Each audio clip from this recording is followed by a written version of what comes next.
విజయనగరం ఉగ్రమూలాల కేసులో తవ్వేకొద్దీ సంచలన విషయాలు వెలుగులోకి వస్తున్నాయి.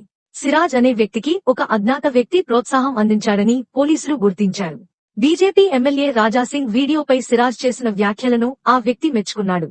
ఆ అజ్ఞాత వ్యక్తి విశాఖకు చెందిన రెవెన్యూ అధికారి అని సిరాజ్ చెప్పడంతో పోలీసులు ఆ దిశగా దర్యాప్తు చేస్తున్నారు. ఈ కేసులో మరిన్ని రహస్యాలు బయటపడే అవకాశం ఉంది. దేశవ్యాప్తంగా సంచలనం సృష్టిస్తోన్న విజయనగరం ఐఎస్ఐఎస్ ఉగ్రమూలాల కేసులో విస్తుపోయే నిజాలు వెలుగులోకి వస్తున్నాయి.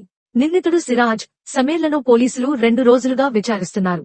ఈ విచారణలో సిరాజ్ కు ఒక అజ్ఞాత వ్యక్తి ప్రోత్సాహం అందించినట్లు తేలింది. అలాగే గోషామహల్ బీజేపీ ఎమ్మెల్యే రాజాసింగ్ వీడియోపై సిరాజ్ చేసిన వ్యాఖ్యలకు ఆ వ్యక్తి స్పందించి ప్రశంసించాడు. దీంతో ఆ అజ్ఞాత వ్యక్తి ఎవరు అని పోలీసులు కూపీలాగుతున్నారు. విజయనగరం పోలీసు ట్రైనింగ్ అకాడమీలో శనివారం 7 గంటల పాటు విచారణ జరిగింది. ఈ విచారణలో అనేక విషయాలు తెలిశాయి. బీజేపీ ఎమ్మెల్యే రాజాసింగ్ వీడియోపై సిరాజ్ సామాజిక మాధ్యమాల్లో స్పందించాడు. దీనిని ఒక అజ్ఞాత వ్యక్తి గుర్తించాడు. సిరాజ్ ను మెచ్చుకుంటూ అతడికి మెసేజ్ వచ్చింది. ఆ తర్వాత వారి మధ్య చాటింగ్ మొదలైంది. కొంతకాలానికి ఆ వ్యక్తి తన వివరాలు సిరాజ్ కు చెప్పాడు. తాను విశాఖకు చెందిన రెవెన్యూ అధికారి అని పరిచయం చేసుకున్నాడు. ఒక వర్గానికి వ్యతిరేకంగా సిరాజ్ ను ప్రోత్సహించాడు. అధికారి పాత్ర గురించి సిరాజ్ చెప్పడంతో పోలీసులు ఆ దిశగా దర్యాప్తు చేస్తున్నారు.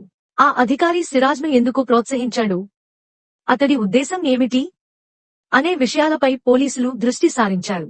తనను ప్రశంసిస్తూ అతడి నుంచి మెసేజ్ వచ్చిందని సిరాజ్ పేర్కొన్నాడు. స్వయంగా అతడు ఫోన్ చేసి అభినందించినట్టు తెలిపాడు. ఇక ఈ కేసులో మరిన్ని వివరాలు రానున్న రోజుల్లో బయటపడనున్నాయి. భారత్, పాకిస్తాన్ మధ్య ఉద్రిక్తతల వేళ ఈ ఉగ్రకుట్ర వెలుగులోకి వచ్చిన విషయం తెలిసిందే. మరోవైపు ఈ కేసులో ఇప్పటివరకు మొత్తం 6గురిని పోలీసులు అరెస్టు చేశారు. ప్రధాన నిందితుడు సిరాజ్, సమీర్లు మరో 4గురితో కలిసి సోషల్ మీడియాలో ఒక రహస్య గ్రూప్ ను ఏర్పాటు చేసుకుని చాటింగ్ చేసుకున్నట్టు పోలీసులు గుర్తించారు. అంతేకాకుండా ఈ సిరాజ్, సమీర్ కలిసి అల్హింద్ ఇత్తెహాదుల్ ముస్లిమీన్ అనే సంస్థను స్థాపించినట్టు తెలిసింది.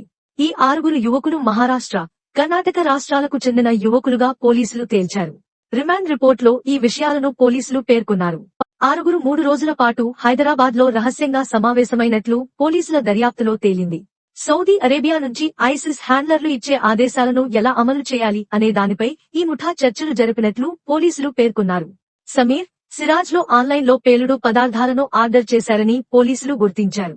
అంతేకాదు యూట్యూబ్ లో బాంబుల తయారీ విధానాన్ని కూడా పరిశీలించినట్టు తెలిపారు.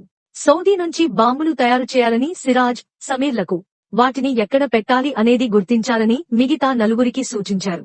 అయితే అరెస్టు సమయంలో సిరాజ్ వద్ద భారీగా పేలుడు పదార్థాలు లభ్యమైనట్లు పోలీసులు స్పష్టం చేశారు.